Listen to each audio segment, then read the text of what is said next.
Bonjour à toutes et bonjour à tous, et nous voici 3 semaines après ma dernière vidéo.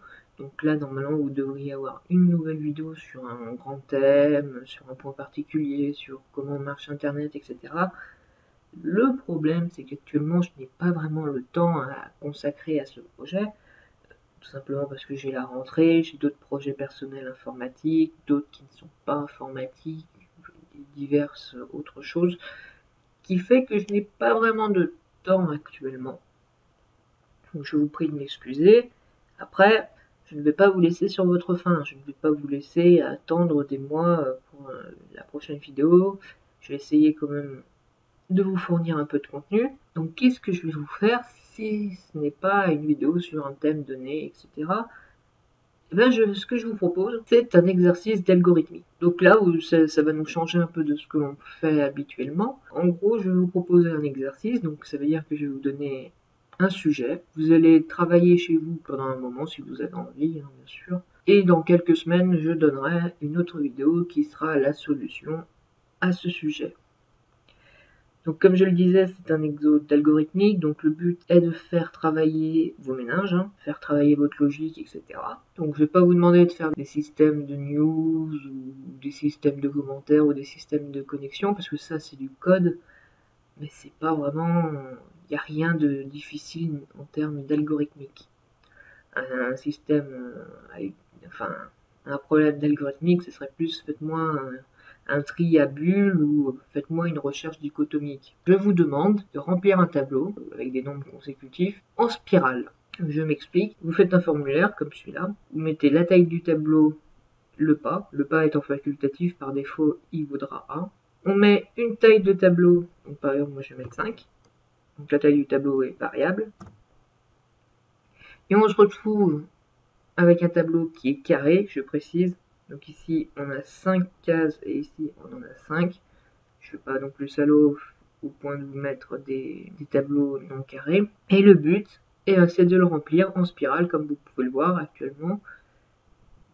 Les chiffres se suivent de manière à former une spirale. Ça marche, peu importe la longueur du tableau. Et bien sûr, il faut que ça marche avec des nombres impairs, mais également avec des nombres pairs. Avec des grands nombres aussi, hein, si vous voulez, comme je dis. Ça peut aller jusqu'à 100. Ça me fait un immense tableau.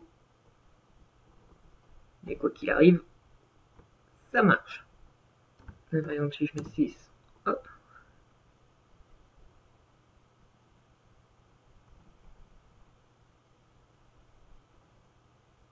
On peut également mettre un pas, hein, tout simplement, comme je l'ai dit. Donc par exemple, si je mets un pas de 2, bah, c'est très simple, cette fois j'aurai que le nombre s'incrémentera de 2, donc ça c'est pas trop compliqué à faire, je pense, pour vous.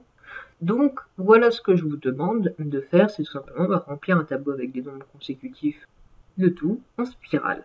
Dans un premier temps, vous faites ça. Vous essayez de faire en sorte que ce tableau se remplisse bien en spirale. Pour avoir une bonne note, dirait-on, en algorithmique, il ne suffit pas de faire le système. Il faut également faire en sorte que le système soit optimisé.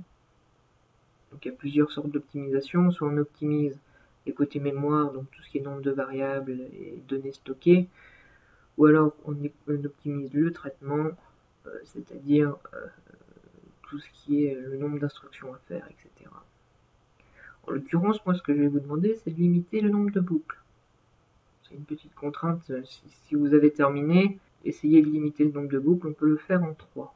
En l'occurrence, là, le système qui est là, j'ai utilisé en 3 boucles. Je voulais dire quelque chose, j'ai oublié. Oui, évidemment, je précise, ce que je vous demande, c'est la fonction qui va remplir un tableau PHP, hein, nous sommes d'accord, qui va remplir un tableau en PHP de cette façon.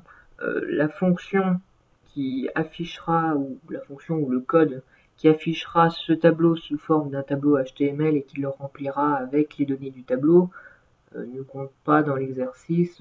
Peut-être même je la mettrai en commentaire ou dans la description de la vidéo. C'est pas ce qui compte. Moi, ce qui m'importe, c'est, enfin, ce qui importe pour l'exercice pour vous, c'est réellement remplir un tableau PHP en spirale. Après, évidemment, pour pouvoir voir si ça marche bien, effectivement, il faut faire un tableau HTML, c'est le plus visuel, etc. Mais voilà, en gros, ce que je veux dire par là, c'est que l'optimisation, les détails et tout, ça se portera là-dessus. Bref, j'espère que cet exercice vous motive un petit peu, vous donne un peu envie. C'est un exercice assez original. Ça change un petit peu des vidéos comme ça que je fais. D'un autre côté, ça vous permet réellement de réfléchir et de faire un travail d'analyse, réfléchir comment vous allez faire et faire travailler votre logique. Même si, bon, on est d'accord, remplir un tableau en spirale, hein, vous l'utiliserez jamais, mais ce n'est pas le but. Le but est de faire travailler votre logique, votre raisonnement et vous faire travailler de l'algorithmique. À dans quelques semaines pour tout simplement la correction. Et ben désolé, quand j'aurai plus de temps, je me relancerai dans les vidéos comme on a l'habitude.